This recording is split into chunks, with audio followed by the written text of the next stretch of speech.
프랑스 남부 마르세유. 어이 한국인.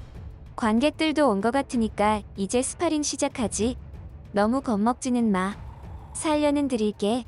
이곳의 한 복싱 체육관에서는 다소 이상한 그림이 연출되고 있습니다.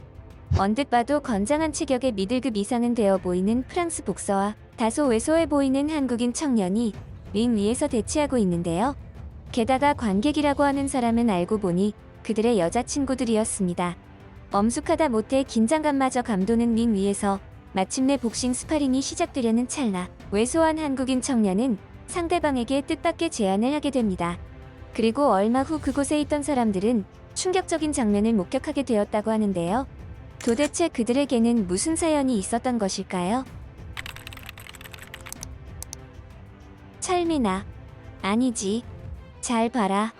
태권은 손과 발을 자유롭게 이용해야 해. 태권도가 직선적인 움직임을 보이는 날카로운 칼날이라면 태권은 동작이 질박하면서도 섬세해서 부드러운 춤사위와 같다고 생각하면 된다. 그러한 곡선적인 몸놀림으로 자연스럽게 공격과 방어가 이루어지는 거야. 옳지.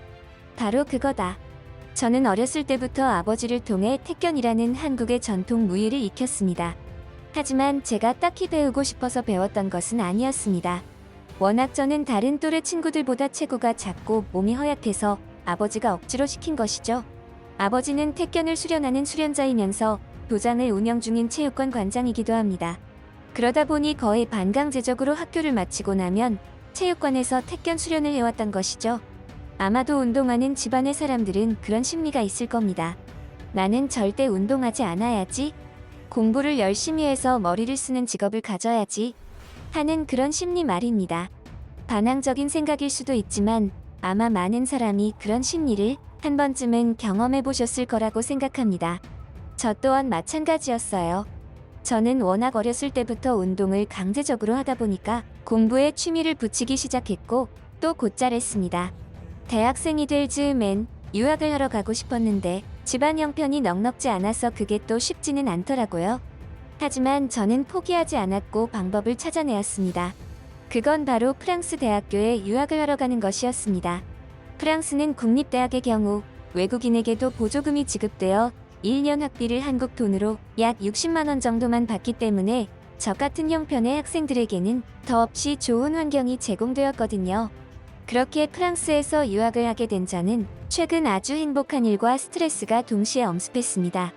그동안 공부만 해오다가 처음으로 프랑스 학교에서 여자친구를 사귀게 된 것은 아주 행복한 일이었죠. 하지만 그와 동시에 다소 모욕적이고 스트레스 받는 일도 있었는데요.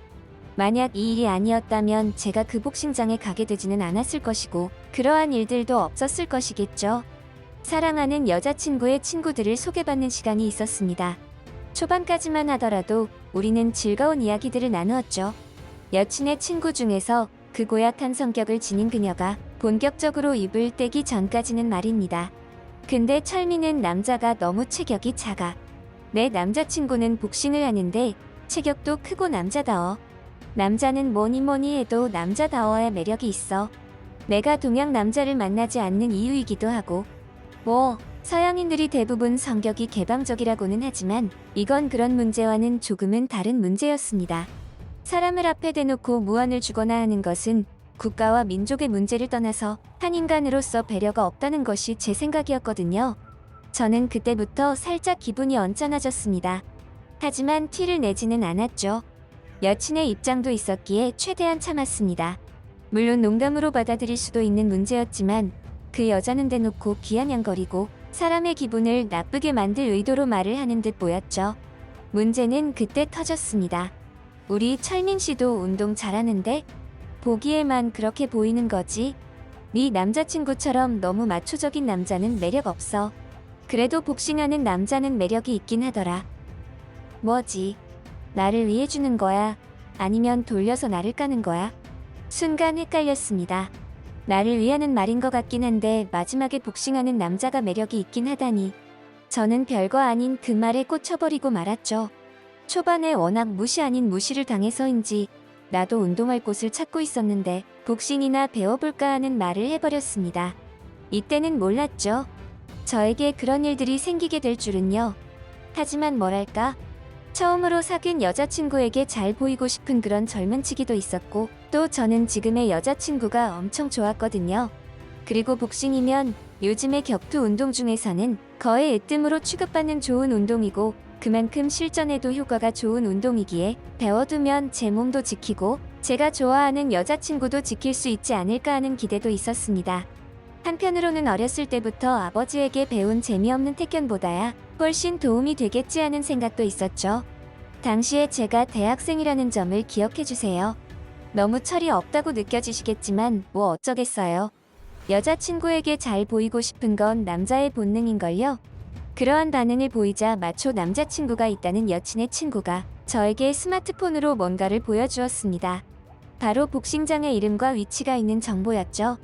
이곳이 이 근방에서는 제일 알아주는 곳이라고, 챔피언 출신 관장이 운영하는 체육관이라고 하더라고요. 그래서 저는 별 생각 없이 "오, 그래?"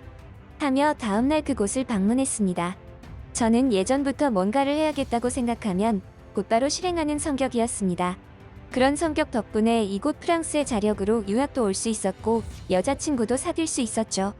처음 제가 여친의 친구에게 소개받은 복싱 체육관에 발을 들였을 때는 굉장한 이질감을 느꼈습니다. 그러니까 그곳에 있는 모든 사람이 체육관에 들어오는 저를 보는데 그 눈빛들이 그렇게 유쾌한 느낌을 주지는 않았거든요. 복싱장 안에는 다양한 인종이 있었지만 동양인은 저 하나뿐이었습니다. 그래서 그런지 그곳 수련생들의 눈빛에는 동양인인 저를 만만하게 보고 저놈을 어떻게 골려줄까 하는 눈빛들이 보였습니다. 그런 눈빛들을 보고 있자니 살짝 불안했고 내가 괜한 짓을 했나 하는 생각마저 들었죠. 원래 남자들 사이에는 그런 신경전 아닌 신경전들이 있거든요. 상대의 전투력을 파악하고 그에 상응하는 대응을 하는 뭐 그런 것들요. 아마도 저는 그곳에서 최악체 전투력으로 평가받는 것 같았습니다. 다소 왜소한 체구에다가 뽀얀 피부인 저에게는 그동안 흔하게 겪어왔던 일들이라 그러려니 했지만요. 하지만 이번에는 한국이 아니라 프랑스 유럽인들을 상대해야 했기에 저도 조금은 긴장을 했던 것 같습니다. 어쩌면 저는 이때 당시에 그 정도로 분위기를 파악했으니 그곳에서 운동을 배우겠다는 생각을 접어야 했을지도 몰랐습니다. 고생길이 훤히 보였으니까요. 아니나 다를까 그곳에서 처음으로 수련하던 첫날부터 온갖 잡다한 청소는 제가 다 했습니다. 그들의 말로는 원래 신입이 해야 하는 거라고 했지만 저를 골탕 먹이려고 하는 짓인 줄은 누가 봐도 뻔했습니다. 그리고 이 복싱장에는 유독 눈빛이 양아치스러운 남자가 한 명 있었습니다. 왠지 눈에 익은 남자였는데 알고 보니 이 남자가 제 여친의 친구가 그렇게 자랑하던 마초남이었죠. 아차, 내가 왜 그 생각을 못했지. 자신의 남자친구가 운동하는 체육관을 소개해 주리라는 것은 어떻게 보면 당연할지도 몰랐는데 그것을 간과했던 것 같습니다. 차라리 그냥 다른 체육관에 등록할 걸 그랬나 싶은 생각이 드는 순간이었죠. 그 마초남의 상태가 심상치 않았거든요. 남자들은 척 보면 아는 그런 게 있는데 이 마초남은 그야말로 양아치의 기운이 물씬 풍겼습니다. 제가 이곳 복싱장에서 며칠 운동을 해보니 그러한 추측은 확신으로 바뀌었죠. 이 마초남은 약하거나 약해 보이는 사람에게는 굉장히 강하게 나가고 상대를 괴롭히는 악취미가 있었습니다. 전형적인 양아치였죠. 당연하게도 그놈은 저를 엄청 만만하게 보고 있었고 서서히 저를 괴롭히기 시작했습니다.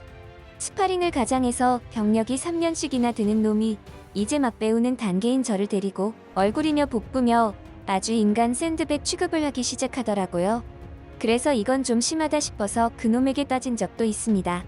나는 이제 배우는 초짜인데 스파링을 너무 세게 하는 거 아니냐고 말이죠. 하지만 그놈은 오히려 그런 저에게 모욕을 주었습니다. 한국인이라고 했나? 이런 운동을 해보지 않아서 잘 모르나 본데 이 정도는 세게 하는 것도 아냐? 상대적인 거지? 네가 너무 약해서 강하게 하는 것처럼 느껴질 뿐이야. 무슨 말인지 알겠어? 여기는 아이들이 재미삼아 노는 공간이 아니야. 강해지려고 수련하는 체육관이지. 억울하면 너도 나처럼 강해지면 되잖아. 아주 간단한 문제야. 안 그래? 아니면 동양인이 하기엔 복싱이 너무 버거운 운동이려나? 억울하지만 이놈의 말도 일리는 있었습니다.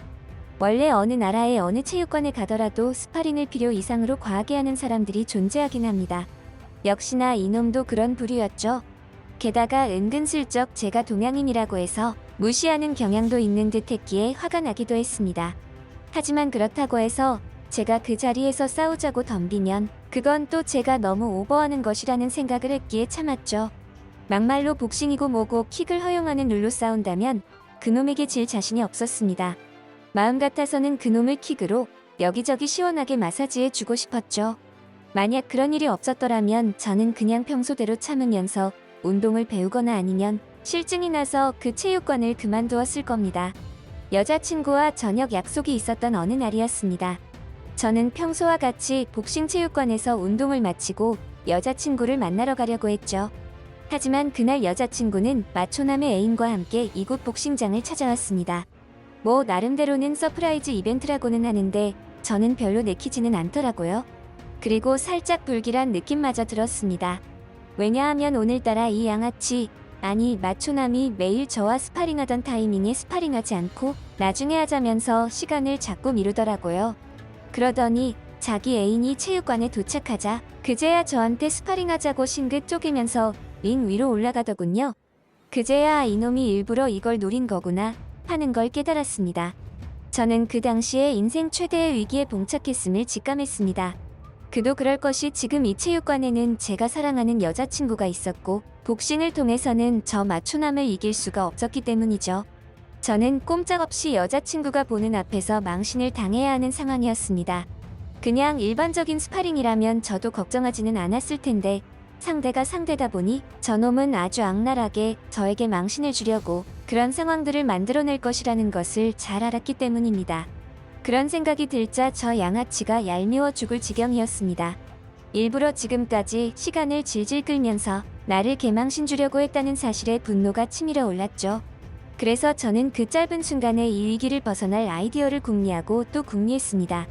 그리고 방법을 찾았죠. 이봐 터프가이. 네가 여자친구에게 잘 보이려고 하는 마음은 알겠는데 나도 비슷한 상황이라서 말이야. 우리 그냥 남자답게 종합룰로 스파링하는 게 어때? 어차피 우리가 이 운동을 배우는 목적이 나와 내 사람을 지키기 위함이잖아. 실전에서는 상대가 복싱 룰로만 싸워주지 않는다고.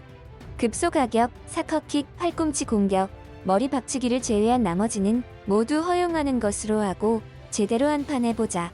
무서우면 하지 않아도 돼.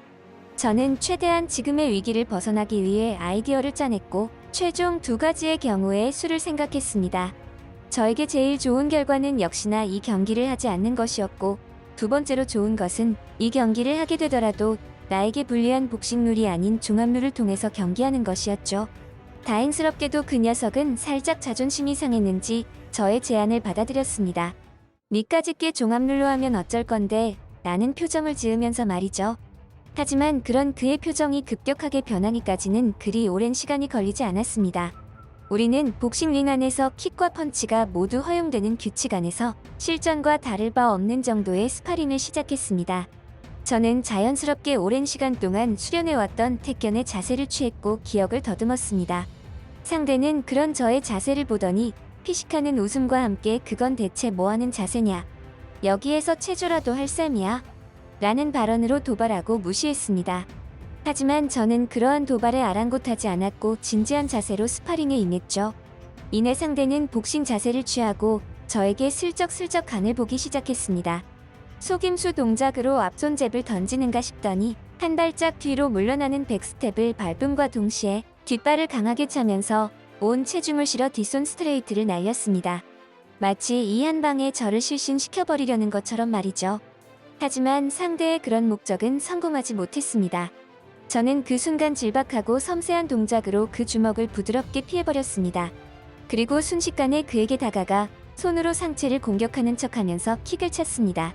저의 킥은 직선 위로 올라가는 듯 했지만 이내 부드럽게 왼쪽으로 돌아서 상대의 오른쪽 턱에 정확하게 가격되었죠. 이크! 저도 모르게 그러한 기압이 흘러나왔습니다. 제 타격에 적중한 상대는 다리에 힘이 풀린 듯 살짝 그로기 상태가 되었죠. 하지만 저는 그런 상대에게 회복할 틈을 주지 않았습니다. 순간적으로 과거 아버지의 가르침이 제 머릿속을 스치고 지나가는 듯 했습니다. 철민아, 아니지. 잘 봐라. 태견은 손과 발을 자유롭게 이용해야 해. 태권도가 직선적인 움직임을 보이는 날카로운 칼날이라면 태견은 동작이 질박하면서도 섬세해서 부드러운 춤사위와 같다고 생각하면 된다. 그러한 곡선적인 몸놀림으로 자연스럽게 공격과 방어가 이루어지는 거야. 옳지. 바로 그거다. 그리고 이내 다음 공격이 이어졌죠. 이번에는 택견 특유의 리듬을 타면서 하체 공격 속임수를 주고 하체를 공격했던 오른 다리를 디딤발로 사용해 번개 같은 뒤축 돌려차기를 날렸습니다. 마치 한국의 한이 고스란히 담긴 강렬한 춤사위처럼 말이죠. 에크. 결국 싱긋 쪼개며 링을 올라갔던 그 마초남은 몸을 가누지 못할 정도로 넉아웃 패배를 당하고 말았습니다. 그렇게 우리의 스파링은 마무리가 되는 듯 했죠. 이 모든 결과는 1라운드 3분도 채 되지 않은 시간 동안 일어난 일이었습니다. 처음에는 저의 특이한 자세를 보고 재밌다며 웃던 사람들도 이내 조용해졌습니다. 그리고 유일하게 저의 승리를 축하해주는 사람이 있었죠. 바로 저의 여친이었습니다. 사람 무한하게 너무 뛸 듯 좋아하더라고요. 그 일이 있고 난 뒤 나중에야 알게 된 사실이지만 여친의 친구와 그 마초남은 결국 이별했다고 했습니다. 그 이야기를 듣고 조금은 미안한 마음이 들었지만 그 다음 여자친구를 통해 듣게 된 충격적인 이야기에 그런 마음이 쏙 기어들어 가버렸습니다. 찰민 씨. 그리고 걔가 일부러 그 스파링하게 만든 거 있지? 몰랐는데 걔가 나한테 열등감 같은 게 있었나 봐. 그래서 내가 보는 앞에서 내 남친에게 망신을 주려고 그랬다는 거야. 게다가 마초남이랑 헤어지고 나서 걔가 철민 씨한테 들이대려고 했다더라. 완전 정 떨어져. 그 이후에는 다른 친구들도 걔랑은 상종도 안 한대. 철민 씨는 내 건데 감히 누구한테 들이대. 우리 한국 언제 갈 거야? 나 한국 가보고 싶어. 지금까지 한국의 흥미롭고 감동적인 소식을 전하는 월드맵 튜브였습니다. 한국인 유학생 김철민 씨의 사연 어떠셨나요? 여러분들은 어떻게 생각하시는지 의견을 남겨주세요. 구독과 좋아요는 영상을 제작하는 데 큰 힘이 됩니다. 끝까지 시청해주셔서 감사합니다.